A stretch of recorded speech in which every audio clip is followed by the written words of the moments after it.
Hi guys, welcome back. So this is community game number 9. I'll do a quick run of the players and we'll get started with the game. I will say as well, this is I'm recording this after the fact, so the game's already been played. And some of the more experienced players, seeing the length of the video, may have some idea about what happened. But I'll just say, I won't spoil anything, but I'll just say the game was much shorter than expected. So that's why it's being uploaded quite quickly after I did community game number 8. And also while we're starting community number 10, pretty much, I think it's like 2 days, or no, actually, when we start it won't be, but about 4 days or so after this one actually started. So, yeah, I think this one definitely holds the record for the shortest community game so far. But, yeah, I'll just introduce the players anyway. So, playing as Russia, we have myself. Playing as Germany, we have Checkmate. Playing as the UK, we have Dan, or as he's known in the Discord, Plankboy. Playing as Japan, we have Maniac. And playing as the US, we have Brave or Bravehome. Hi everyone, welcome to community game number 9. So we're underway. I'm playing Russia this time, so we get to... it's the easiest nation to record with because, or in a sense, because obviously I'm doing my my summary at the end of the round, so we can see clearly what's happened round by round, which is a good thing. But there was a good point in Discord someone made. What happens if I get knocked out? Do I still get to record? It's a good point. I can't remember. I'm fairly sure that even if you do get knocked out, there's an option to spectate, I believe. I'm not sure though. I'm not sure, but we've made an agreement that if worse comes to worse, we'll send I'll be allowed an infantry somewhere on the board just to keep me in the game, so I can still record things. So we're all covered. Anyway, let's get cracking. So play it pretty standard for our opening here. Don't want to do anything too risky. So let's see what it looks like. 12 and 9. There we go. Let's roll.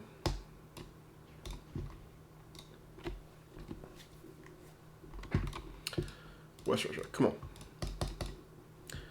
Let's have no casualties.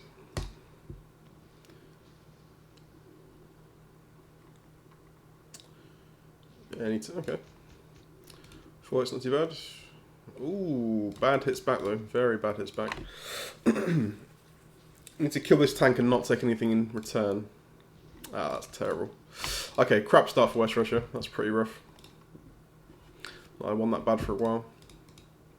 Ukraine, hopefully can get this a bit nicer. Well, because of the bad West Russia, we sort of have to commit to this now as well, even if we do well. Okay, 1 hit, 2. Okay, that's not bad. So I think we'll just all commit here. Make sure we'll kill everything. Because we need to give West Russia a bit of an easier ride.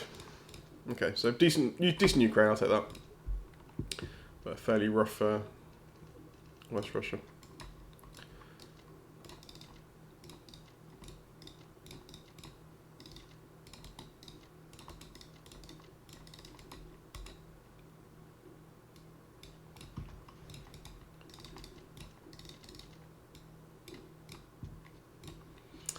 Okay, yeah, so West Russia, I would have liked 1 more infantry here maybe. 1 more would have been nice. Because I think there's an option now, I believe, to possibly strafe this. Maybe not. It's going to be, what, 4, 5... No, it's not. That's fine. Yeah, just a few infantry short, but we've given them a bit of an interesting option in Ukraine now, so they're going to have to, yeah, possibly draw a battleship off to take this, or, you know, commit more in here than they'd like to, so we'll see how that goes. But okay, I'll take it. I mean, the Ukraine battled, it evened things out, so we'll take that. Anyway, I think we're all ready to go pretty much. I think most people are on Discord currently, so hopefully we can rattle through a round or 2 today. Anyway, over to Checkmate. Okay, I've just logged on for Dan's move, or Plankboy. So he's taking on northwestern Europe because Germany's left 4 fighters there, which is quite good for us, I think. Because normally here you'd have probably the 2 infantry and also the anti-air gun, just to keep that safe. But as it stands now, he's checked the odds, he can actually take this on. I'm not sure if he's going to leave Yeah, it looks like he's leaving 17. Ooh, very aggressive opening. Wow, okay. So I'm glad he's going for this. I've not had a proper look at the board, I've only just logged on. I'm not sure if leaving this battleship is a good idea or not. I think taking the fighters is definitely worth trying though, because obviously with no defensive, any kill we get on a fighter here is worth it for the Allies, because obviously taking away Germany's air force is pretty important. If you can get an opportunity to do so, I think it's probably a good idea to try it, and I think that's probably the right move. But it's going to give him a bit more free reign in the med, because obviously he can freely ship in from 15 infantry flotilla and try and contest Egypt. So Egypt and the rest of Africa is going to be a bit more threatened. So Bravehome might have to counter that by dropping a few more guys off. I think it's going to be obviously up to Brave to try and flush out that battleship at some point and kill it off. But yeah, I'd probably agree with this move. To be fair, it's not often you get a chance to kill 4 German fighters in round 1. So given the fact that is an option, I think yeah, go all out for it. I'm going to try and follow him just to make sure I catch the battle here. Yeah, I'm hoping this goes well for us. Yep, I agree. Oh, Maniac's spectating as well. What was the actual... Quick look at Germany's move there. Combat. Did he lose a fight? He's missing a fighter, isn't he? Ah, okay, so he went for Ukraine, and there we go. I think my anti-aircraft gun paid off, because obviously we've got a fighter down, which is nice, so... Yeah, that's pretty good. Do you move with 2? He went with 3. Okay, so we hit 1 roll. That's nice. Definitely take that. Combat Karelia, obviously he can stat that free now, which makes sense. He's left Ukraine open as well, so I may try and exploit that possibly. We could possibly blitz a tank through, but we'll see. We'll see. I'll check the odds of obviously defending everything, because we are short on numbers, so maybe that's not the best play. Maybe just killing off Ukraine and marching 1 infantry into Belarus is the better play there, just to kind of capitalise on that. Okay, so just a bit of discussion behind the scenes. We're going for a fairly aggressive opening here. There's a lot that could go wrong, but potentially a lot that could go right. So, okay, 3 kills. Good. Was that 2 return fire I saw? Yep, push on. Kill everything. Definitely. Okay, that makes things simpler with our... Did they miss the return fire as well? I don't think so. Oh, I lost the bomber. Okay, that's cool. That's cool. So wow, yeah, we killed four German fighters round 1. That's crazy. That's very, very unusual. So I go for the CZ61. Nice roll there from the carrier. That's what we like.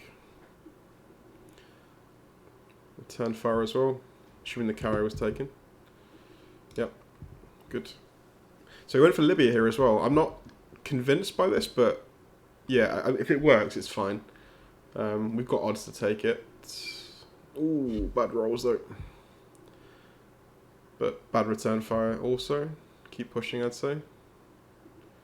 Ooh, that's terrible. That's dead. Okay, miss. Okay, I think he needs to pull out now. I think I would pull out in the situation and get the fighters somewhere safe. So yeah, we just lost the artillery, so maybe just decided to pull out. I think that was the right choice. Unlucky battle for us there. I think the right choice was to pull out. We've got, I think, just below 50% odds to hold Egypt now. Reinforcing with what we can. Obviously, you can pull in 2 artillery, 1 tank, 3 infantry in a bombardment against Egypt. So we get just below 50%. There is ways to increase that if we were to fly in... Oh, I don't follow, this is annoying. Yeah, there are ways to increase that by obviously flying in fighters from somewhere else, but I don't think we can afford to, simply because of the situation in West Russia. We are low numbers anyway. There's no fighters from UK coming in this round, which is fine because that was more than worth it. That was a fantastic result for us already, but we've got to be a little bit careful. So I think what I may do here is just blitz a tank back and forth to try and kill, or even, to be fair, yeah, we could even blitz the tank back and forth here to hit Ukraine, go in a bit lighter and have a few more units, or a unit extra for defending West Russia. Because West Russia itself is tight right now, just to hold. So we kind of need that US fighter to land in West Russia, so we can't really spare it. We'll see what happens, obviously, at the end of in the Japanese and US turn. So actually, I'm catching, to be fair, most of the opening rounds. Managed to get, a good little combination here. But yeah, I think taking out the 4 fighters is absolutely huge. So now Germany's without an air force after round 1, which is very rare and very good for the Allies. So obviously it gives us free reign pretty much in the Atlantic. The battleship's still there, but apart from that, we're totally fine. That also obviously means we're going to be taking away a lot of attacking power for the German ground forces. They've got no air support. They can't trade effectively now because they've lost their air force. So in fact, there's a few options here we could do. I'm just thinking, can we even stack West? No, we're just too weak, I think, just in terms of numbers to be able to push out. Because Ukraine here is not being bordered by any infantry, so they can only attack with tanks, which would be extremely costly. I suppose actually they could do the battleship, couldn't they? Maybe not. So I think my plan is just going to take this as lightly as we can, and just try and shore up West Russia. Okay, hi guys, welcome back to round 2, community game number 9. So we caught a bit of sorry, I have to learn the name again. We'll call him Dan, even though he's Plankboy in the Discord. I prefer Dan. We'll call him Dan for the remainder of the game. So I'll quickly go over Dan's and Checkmate's bits and bobs. So yeah, infantry 11, 2 artilleries for Checkmate. Fairly normal bits and bobs here and there. The good thing for us though, very much good thing, he lost a fighter in the Ukraine fight, which is obviously awesome. And then combined with the fact that we took out 4 of his fighters in Northwest, and that was a pretty huge start for us. But the one downside to this is we've got a battleship in 17 still alive, so the pressure against the problem we've got at the moment, if you skip over to Dan's first go, is we're quite thin on the ground, particularly after my start, and this battleship being alive. We're going to have 3 points of pressure now, because also Dan on his turn took out 2 infantry from India to try and defend Egypt, because we had a bad Libya fight, to be fair. If this had gone better, we wouldn't, it would have been a different situation, but unfortunately as it stands, we're quite a big threat against Egypt. We can defend this round. He's not got enough to bring to beat this. I think I can't remember the odds, but it's considerable odds in our favour, so we should be fine here. But obviously that means we're holding here. India's now weakened, and also West Russia is also weakened because I had quite a bad start in West Russia. So yeah, we've got 3 sort of slightly dubious defensive territories right now. So I recommended to Dan to build, or try and at least build, a fighter around for the short term at least, just so we can keep pumping in some fighters to help spread around these 3 points, because I think fighters are going to be the key here, just to kind of hold down everything as best as we can. So what was nice though, he managed to drop a fleet first round, which is good. So we're going to obviously take Norway and Finland round 2, because Brave is positioned to transport in 10, which is good. So UK can take Finland, Brave can take Norway. We can just start the obviously the full attack on Germany. Drop an IC obviously in Norway. So obviously with the lack of firepower, or aircraft for Germany, it's just our fleet have got completely free reign, which is fantastic. So anyway, that was pretty much Dan's go. So we're just trying to hold Egypt now, and all harass as best we can with UK. So Maniac as Japan, 3 transports, 3 infantry. Now this is the danger. We took out the transport in 61. However, obviously taking the 2 out of India is going to mean that there is a potential Japan 3 attack on India incoming. So we're going to have to be aware of that and prep for that. So he's gone straight to 4 transport. Is this a good build from Japan? I would have gone for the same. He took, let's have a quick look at the combat round. So he took the transport on 34, took Burma. Oh, it was undefended. Okay, fair enough. So Dan pulled 1 back. I think probably the right move, given the fact that obviously we'd already taken 2 out. I think leaving an extra 1 here would have, I'd agree with that. That's fine. So Bariatia was captured. 53 went for Pearl Harbor and destroyed everything and lost pretty much what you'd expect. So not a bad result for Japan there. It's fairly average. Yunnan took it, lost 1 infantry. Anmei lost 1 infantry, and 61 no loss. So not bad. We took a few infantry out, and again, C-Zone 53 could have gone better for Japan. It's obviously it's a fairly close battle anyway, but yeah, not too bad. So I think the main threat obviously is India at the moment. Sorry, the main threat is West Russia. I'll get into this in a second. But yeah, these two are the priority obviously, and I think we'll have to. We can hold this comfortably this round. I think next round we'll have to think about flying the fighters out and just giving Germany probably a little bit of space while we pressure elsewhere.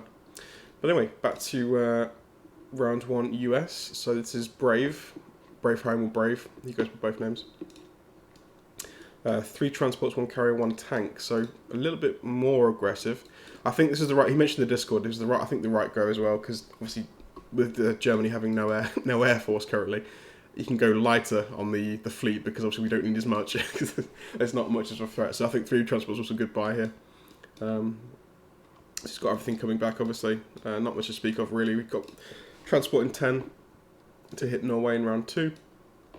It's got, obviously, no danger to the transport in 13 as well, which is cool. So we can freely take Morocco. That's nice. So, yeah, we're going to try and get some units in to help out, obviously.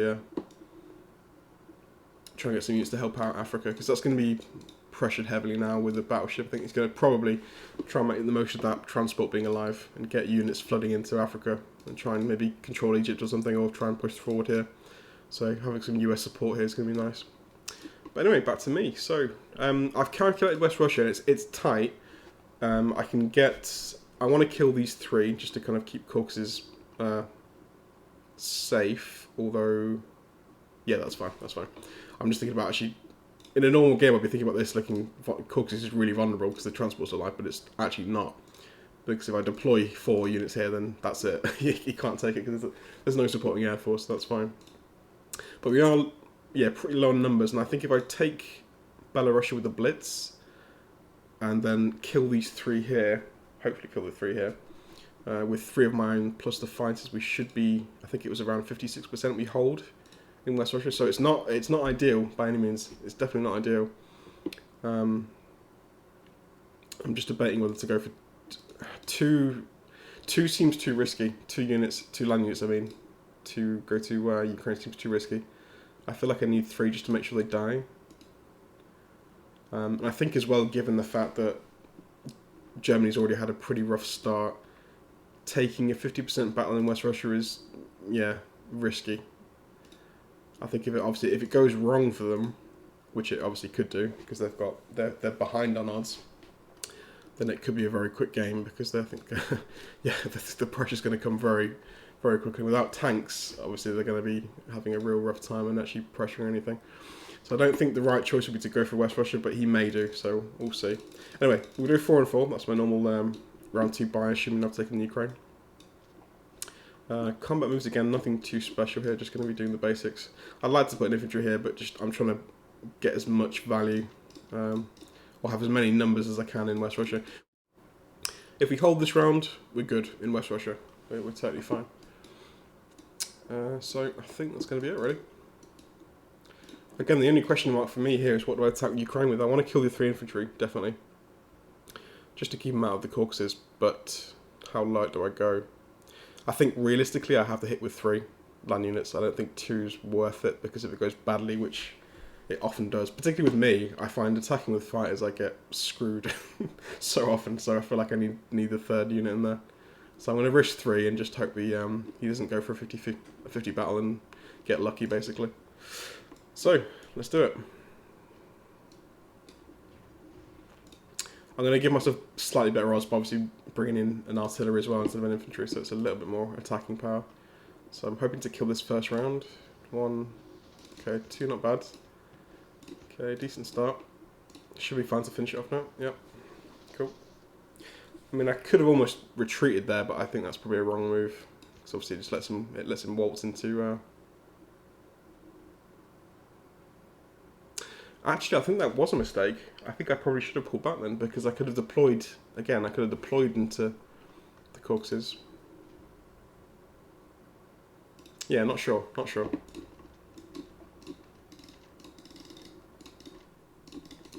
Let's pull completely back though, obviously. In there, in there. Let's pull back here as well. We just get wiped otherwise. I'm just going to check my defense profile. That's quite important here, actually. I think we could probably go on the most desperate one.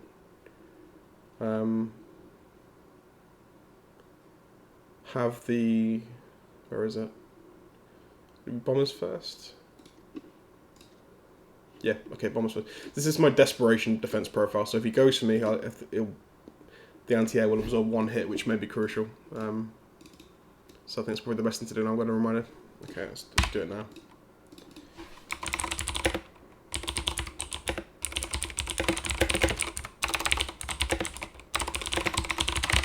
Just in case I forget it's on that defense profile, because it is a bit more desperation mode.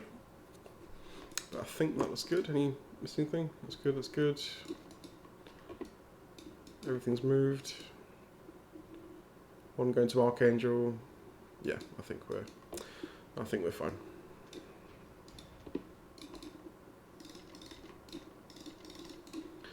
And what's nice here as well is the fact there's no infantry bordering Ukraine. So actually to take this back, he's got to land possibly with the transport if he wants to use infantry, or he's got to blitz the tank through, which won't happen because that's a mistake. So yeah, we may be free to move on actually here. I think, yeah, interesting. If I was Germany here, I'm not sure what I'd do. I think I probably would use the battleship. Because there's no, I believe, yeah, there's no danger immediately from the Air Force in 16 if he sits there. And he can't take Egypt, well, he can't attack it with good odds anyway. So I think the next best thing for him to do would be to try and take Ukraine with the battleship, the bombardment, and some, yeah, the transport. But even that's not guaranteed because it's still 2 versus 2 with the bombardment. It's still very close. So yeah, we may be in a good position here. Yeah, just fingers crossed. Checkmate's actually taking his turn now, so we may actually get to see what's happening. I'm going to hang on for 1 second and wait and see. I think 4 out of 5 players are watching. It's been nice actually today. We've started today. It's the 1st of Feb today, so actually people have been fairly active this evening on Discord as well as in the game. It's been pretty cool. So yeah, the game's flowing quite nicely. Good amount of discussion as well with the allied team, which is nice. It's always good to have a talkative allied team because obviously it makes the game a lot easier from that regard. I think if you're not having a very a quiet allied team, it becomes that much harder to coordinate properly and do well. But yeah, we've got some good communication going. So the question is, what does he buy? I'm expecting probably at least a fighter here, I would say. I think he needs to have at least one. He may go for 2 and just try and replenish as much as he can. What's he got to spend? He's got 42 to spend, so yeah, he go 20. Leaves him 7 infantry. After that, or 6 in 1 artillery. That'd work. Hi everyone, welcome to round 3, community game number 9. Okay, let's have a quick look back. So Germany, checkmate, round 2. 1 fighter, as we thought we'd probably purchase at least 1 fighter to replenish his air force a little bit. So he has got one fighter on the board now. 8 infantry, 2 artilleries. Combat, nothing much. Just took the free territory, which was Belarusia. Fair enough. Yeah, Germany's obviously got to be a bit cautious. What happened to the transport? Not quite sure what happened there. We'll find out at some point, I'm sure. So yeah, fairly chilled round for Germany. Just moving into position a bit. So again, nothing much more to really add to the attack on West Russia. So we're obviously totally free to stack this now. I think I could push out here possibly, but I think I'd prefer. Oh, I don't know actually. I don't know. It's 20. Well, just 20 units. 21 units actually against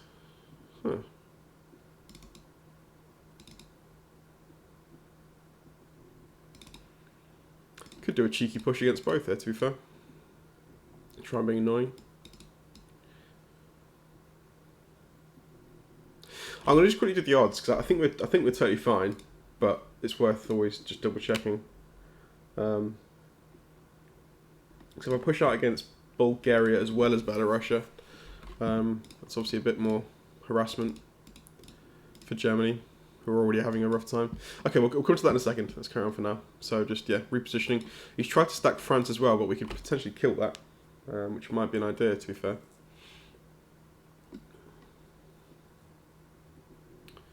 Just looking to see if there was any, US presence near Berlin, because Berlin's weak as well. But we don't have the ground troops to deal with it, so that's fine. Anyway, back to Dan. 2 transports, 1 fighter, 2 infantry, so he's keeping up the fire production, which is nice. Did he put that in India? Where did he deploy? Oh, he deployed to India. Okay, that's unusual. So, combat, round 15. So, there was a transport there for some reason. Okay. Finland, obviously we took Finland and Norway this round, which is good. That's the key 2 to take as quickly as possible. Destroyed that, leftover transport from round 1 and took Transjordan. So not too bad. And the nice thing is with that transport gone for Germany as well, they're not really going to, it'd be very unlikely for them to buy another one, especially given the US Navy's nearby. That's not going to happen. So these 6 troops are the last of the German forces that will be in Africa. So that's good for us. Let's quickly go to Japan. So that's Maniac. 1 bomber. Interesting. Oh no, it's not actually complex. He's going for India, obviously, which we thought he would, given the fact we took some units out of India round 1. It's always likely, and I think we were actually in the Discord. They've Brave and Dan have decided to pull out as well. I think we probably could have held at a stretch. It would have been tough. We would have to have probably deployed fighters directly into India, which again is not great, but I think we could have held just. But again, it obviously weakens our position in West Russia, so. Yeah, it's fine. We'll just readjust. We'll just make Persia a bit of a bottleneck instead of India. It does give Japan access to Africa though, so I think the threat from the Axis won't come from Germany. It'll come from Japan in Africa. So I think we're going to need Brave to probably ship some units in to try and preemptively, attack that or defend Africa to keep all this income for Dan. So Africa obviously is a very important area. But a complex purchase as well, so it's thinking about the long game against Russia as well. And combat, nothing much to speak of, really, just moving forward, obviously, taking some undefended territories. What's nice here, I think, the border here, there's no planes in range, I believe. 1, 2, well, this actually, the bomber's in range. That's a question. I think I might have to I might have to pull out, because there's another one here as well.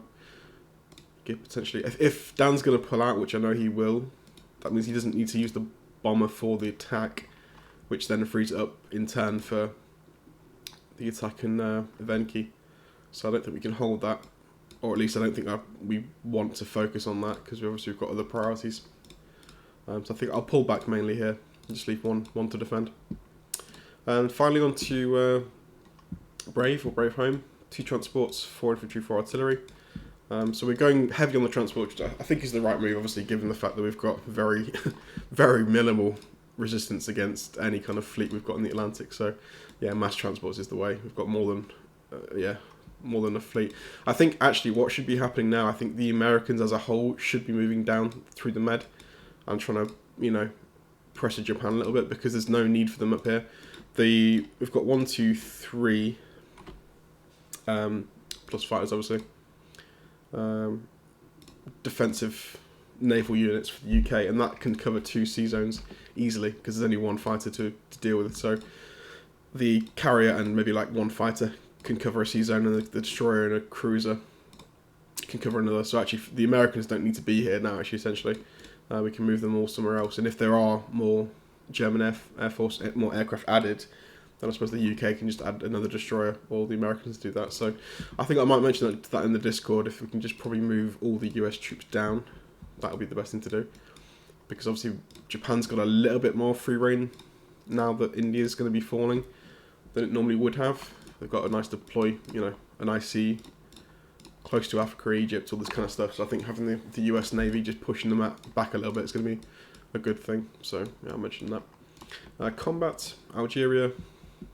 Yeah, just a blitz back and forth. bit of IC damage with the bombing raids, and Norway's been taken as well. So we'll drop an IC in Norway as well, probably this round. But yeah, looking good, looking good. So, on to me. I like the fact, by the way, you can close the purchase units panel. Now, you couldn't do that before.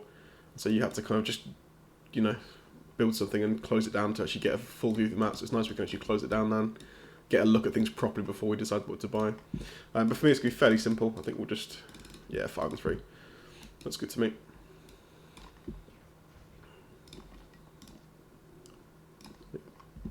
Okay, so the decision, I think we'll do... Let me just quickly check the odds. Again, I think we're fine on West Russia, but it's always better to be safe. Yeah, we have good enough odds. It's not certain, but it's very comfortable. It's comfortable enough that Germany won't ever go for it. It's, yeah, above 9%, so I feel fine going for Bulgaria. It's not often we get an extra chance to push out here. Again, just trading with Germany here because their trading for them is going to be obviously more difficult because they can only use one plane, and they're going to have to probably rely on some artillery as well in this game to try and help them out these land trades. So trading for me is advantageous because there's a better chance for me it goes worse for Germany because they don't have the plane support. They're saying that I've split my planes into 2 here, so there's always a chance that they mess up. I don't like attacking fighters, I'll be honest. I've always said this. I have really bad luck with attacking fighters. They never seem to roll very well. So we'll see what we can do here. But I think I'm going to try and take both of these just to be annoying. Okay, let's go for it.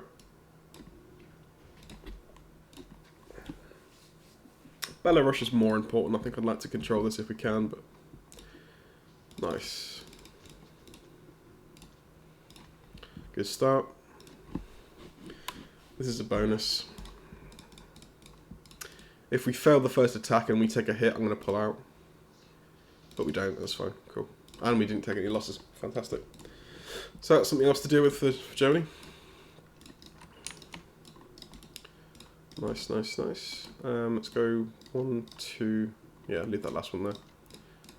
Cool.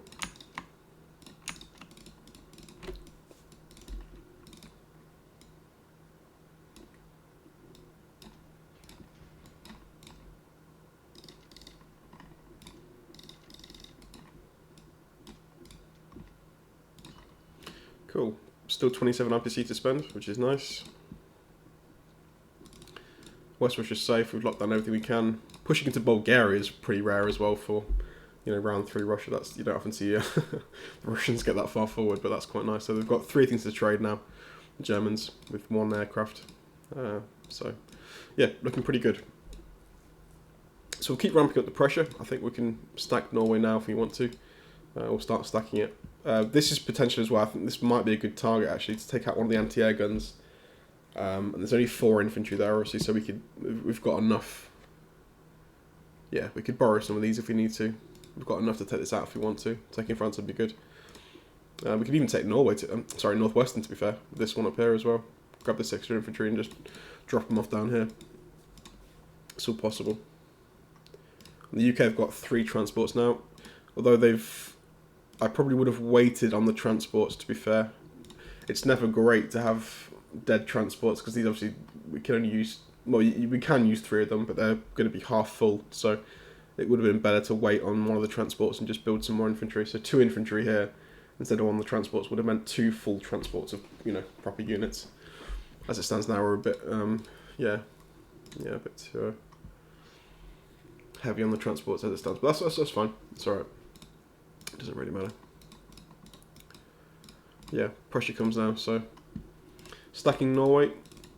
I think the one downside we've got at the moment is obviously the situation in India. Russia's now completely safe, and I think it will be for the foreseeable future, but the problem is obviously, yeah, losing India is going to be tricky to deal with. I think I might have to, if we can hold comfortably here, which I think we probably can, I might have to move down a few units just to kind of solidify Persia. I don't think we'll ever get India back until much later on in the game. As it stands now, I think we're just going to have to try and, yeah, fortify Persia and make that the choke point. And then hopefully we can just defeat Germany before Japan becomes too much of an issue. There we go. That's my round 3. So I'll let everyone move and I'll see you back for round 4. Hi everyone, welcome to round 4. This is community game debate. Alright, so a quick look back at round 3. It's quite nice. I've been, all 5 of us have been watching the round, I think, since Germany went this go. We've all been in Discord and chatting, just watching it go through. So yeah, we're all very in on what's happening right now. So checkmate. 1 fighter, 7 infantry, 2 artilleries. Up to 2 fighters now. Combat. Had a really nice round of combat for us, at least this game. Or this round, rather. He tried to take Bulgaria and lost, essentially, 1 infantry, 2 artilleries, and we only lost 1 artillery. So that was huge, because now we can push to Southern Europe, which is almost unheard of, you know, in round 3, or round 4, I suppose, situation. But yeah, it's really nice. It's going to be super annoying for Germany to deal with everything now. Dan landed in Baltic as well as Northwestern, so he's got 2 to trade there. I'm going to move into Poland as well as reinforce Belarus. There's 1, 2 there he wants to trade, as well as he wants to take back Bulgaria and Southern Europe. I'm going to try and hit Ukraine, so there's a lot of things about to be lost for Germany here. Now, we did try to take France, but I'll get to that in a second. Anyway, so Ukraine, took Ukraine, that's fine. And Belarus tried to take it, but again, lost 3 infantry for 1 of mine, so we made double the profit there. Or sorry, not double the profit.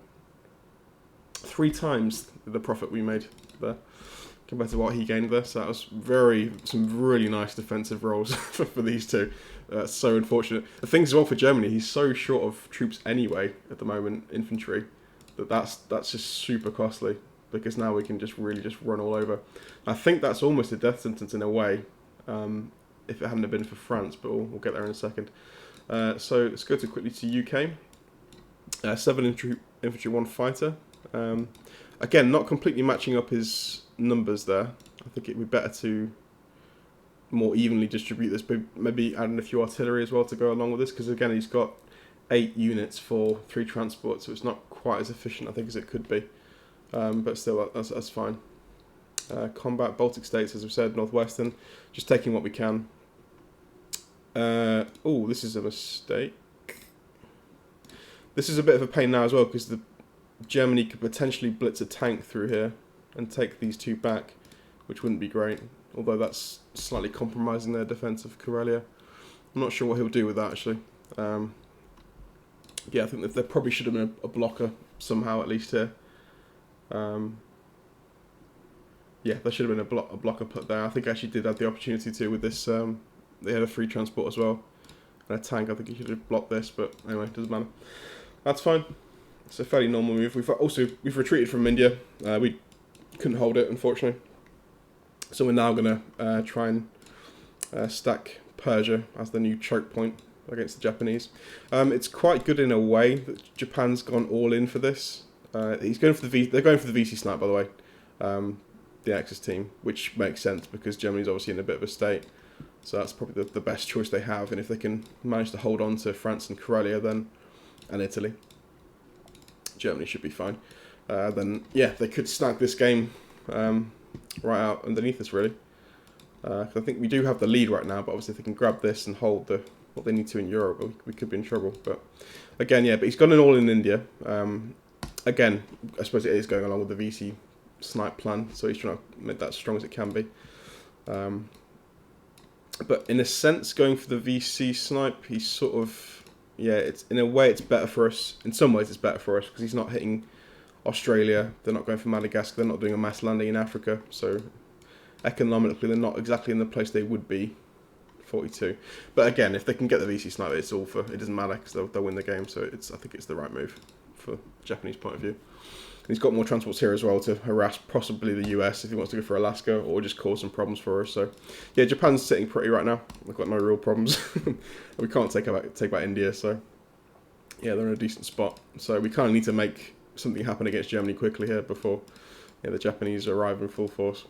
But okay, so yeah, 8 infantry, 2 transports, just taking bits and bobs. So on to Brave's move. 1 transport, 1 fighter, 7 infantry, 1 artillery. The 1 fighter was meant as a replenishment unit because we expected to lose something against Germany. Germany had 10 infantry and 2 anti-air guns, and we had, I think it was around depending on what the defense profile was. I think the defense profile was anti-air guns first by the look of it. Well, obviously it was. So I think that we had around 80%, I think, if the air guns were taken first, as they were here.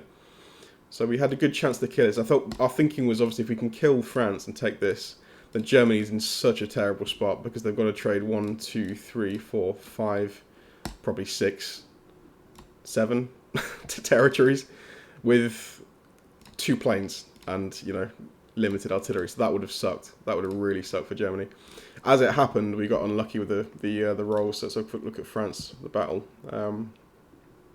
Lost 1 bomber, 1 fighter. I'm assuming that was from the AA guns, actually. So we got very unlucky with the AA guns. Because we actually did have a tank. It ended up being a tank and 2 planes left over against 6 infantry. So obviously we retreated. So yeah, we must have lost 2 in the initial anti-air gun rolls, which is pretty unfortunate. So yeah, France didn't fall, and he's got a decent number left there now, which is kind of a pain. But I think it was still the right choice, just unfortunate with the dice rolls. But I think, to be fair, both sides have been getting very unlucky in some of the rolls we've had, particularly these 2. These 3 this round were very, very rough. But there we go, that's the game. So back to me, round 4. Fairly normal again, 5 and 3. Pretty good. It's not a bad round for me. I can cause some problems. So pushing into Southern Europe is quite nice. I do like that. I'm going to go 1, 2, and I've calculated that we're fine in West Russia. There's not obviously a lot of even the 2 planes. I don't think the 2 planes will hit me in West Russia. Well, obviously they won't, but we have enough to defend should that happen. I think I'll probably just put 1 infantry in Vologda as well, just to make it, you know, a bit more of a hassle for the Japanese to push forward, which they will do probably quite soon, I would imagine. Well, they may be going for Africa. I'm not sure. I think Africa makes sense here because obviously we've not got the best setup. This battleship's a bit of a pain. Yeah, obviously also Brave went for the landing. He took a transport from 13 and went through 14 to hit France. Which I think actually, in looking at it now, I think it's okay. We're a bit unsure about it, but actually looking back now, I think it's okay. Because the thing is, as well, for Germany, they've got so many targets at this point. Even if we didn't take France, it's got so many targets.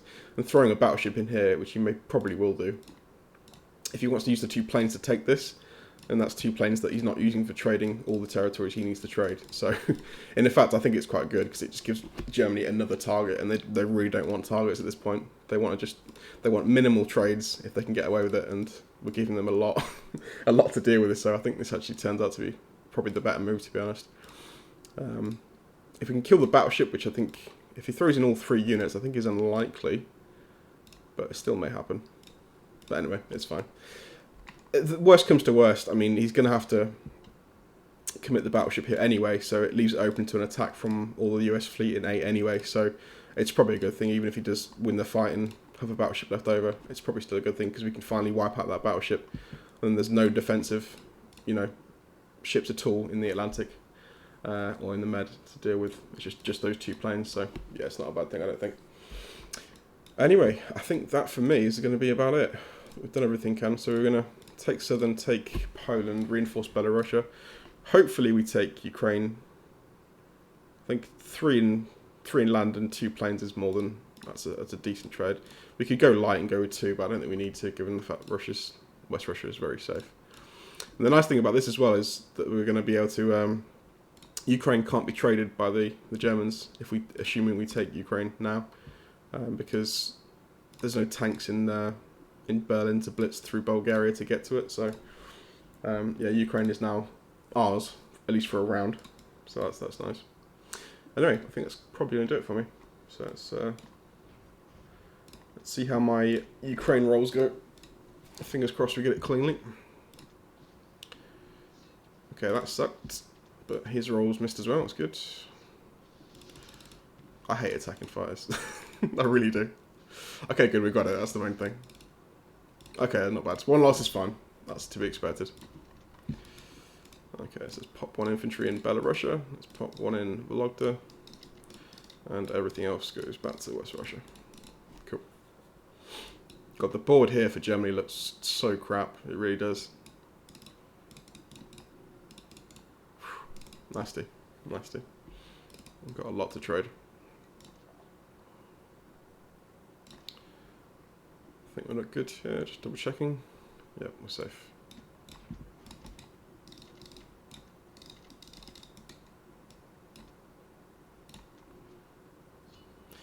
$30 to spend for Russia next round as well, which is fantastic. I probably should have done the balance of power check before I moved then, actually, because it's thrown it off a bit now after I've moved, but still, it's looking good for us. Good for us, obviously.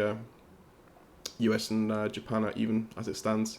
Germany now is down to 24, but that's obviously after we've moved, so this will go back up. But yeah, 34 IPC is still pretty limited for Germany, and now they've got a lot to do with 2 planes. So I'm curious to see what Checkmate does here this move, because there's a lot to deal with at the moment, and it's looking fairly nasty. But anyway, that's my round 4.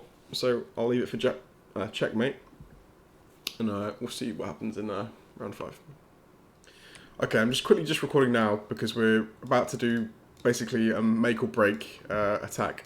Now, the situation now, as it stands, was actually more dire because of the France problem than I realised.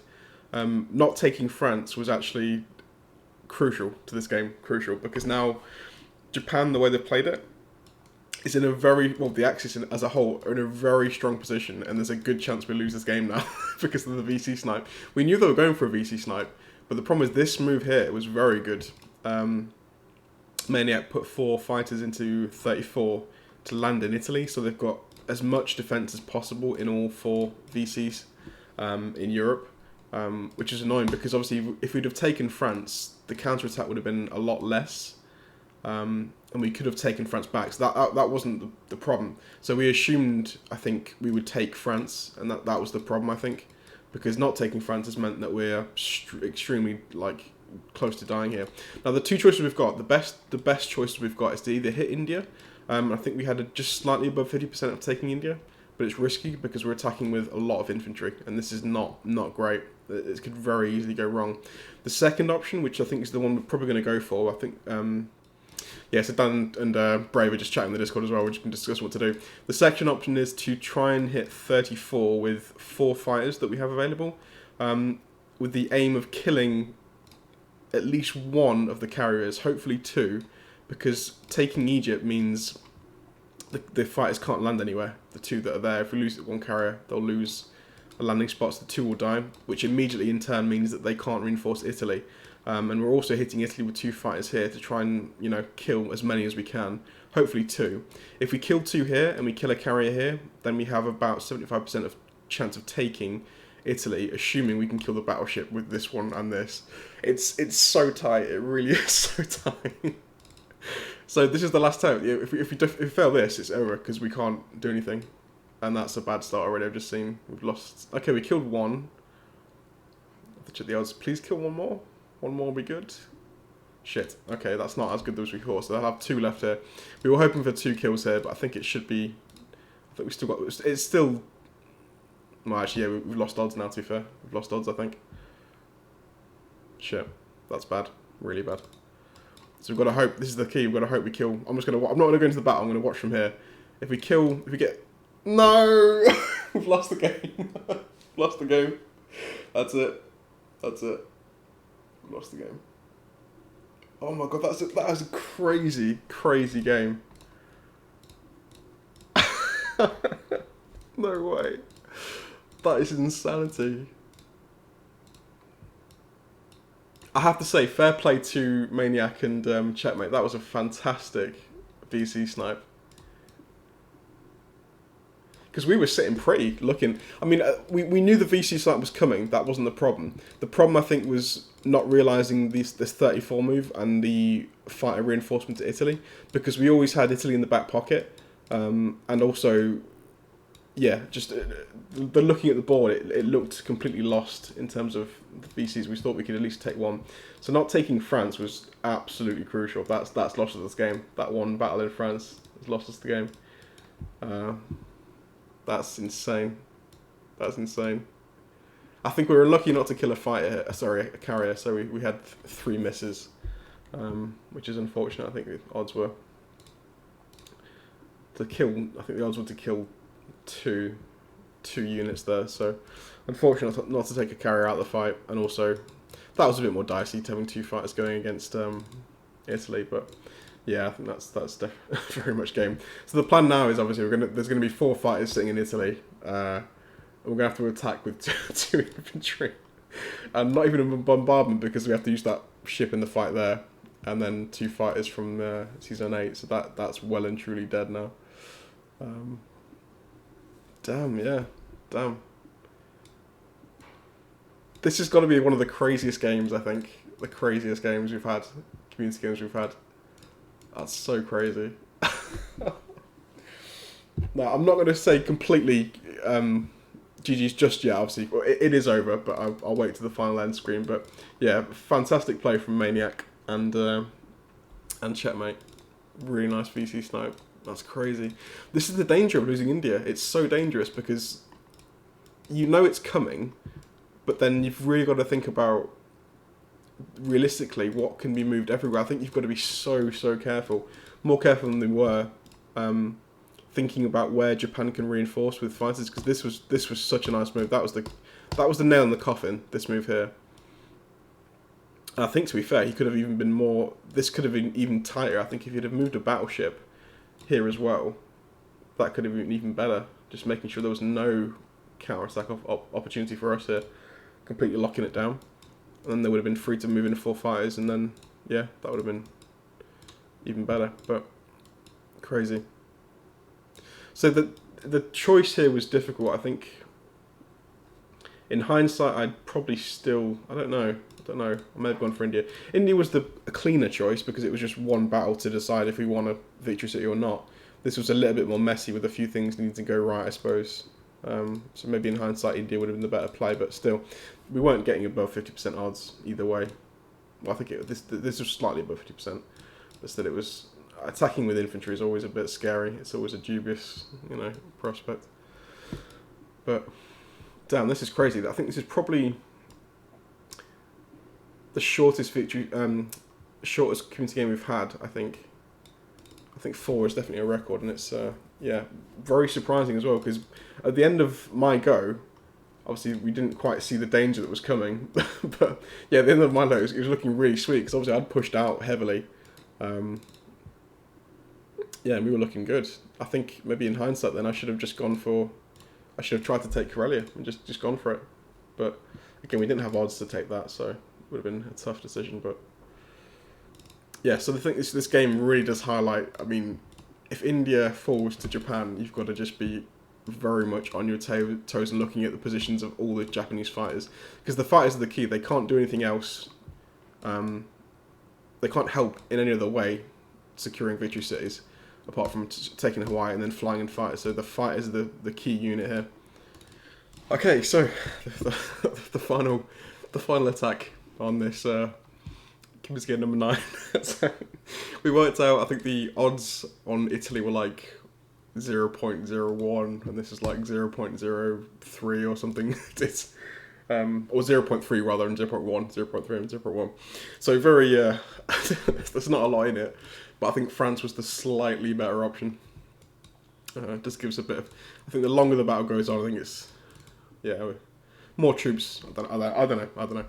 But yeah, we'll give it our best shot in France and pray for a miracle. Because if we were to take this, then the game I think would be very much in our favour. Because obviously I can kill the stack in Karelia next time, but I'm not even going to think about that because it's just so rare to happen. We occasionally get the 1% rolls that we post in the Discord on the Crazy Dice channel, but I'm not sure to follow actually because I won't actually be in the battle for this one.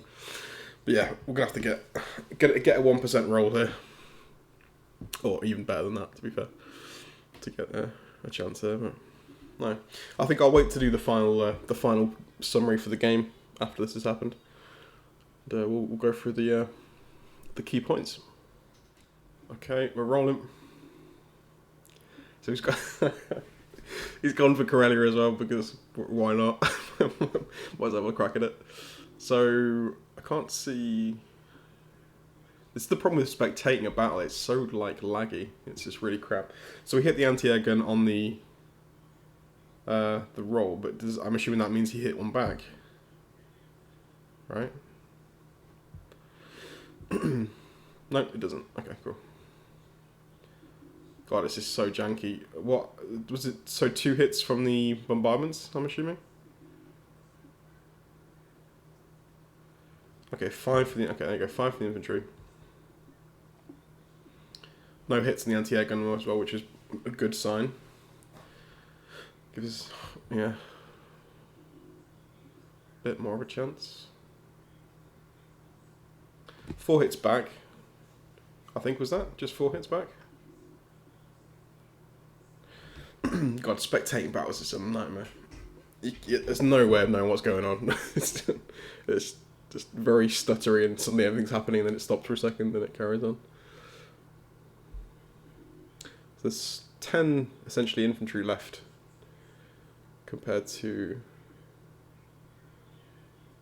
Oh, that's rough. That's rough. No hits on the artillery and 1 hit with the plane. I think that if it wasn't already secure, I think that's probably secured it. There we go. That's it. That was the final roll. It's not a great showing for us there. I was hoping for a little bit more than that, but still, good try. Killed a few Germans. Okay, Karelia, which is obviously a foregone conclusion. 3 units against 14. Slightly more than a miracle needed here to win this one. I wonder what the like precise percentage chance would be to win that fight. Because it's obviously way less than 1%. It's in the 0.0 something percentage. I would imagine to win that. Yeah, because the battle calculator is only going to point zeros, so they never go 0.00. But obviously you wouldn't need them to go that far deep, really. Anyway, that's the game. There we go. So I'll let him mobilise the boys. GG's. Yeah, very good game from the Axis there. Very good game.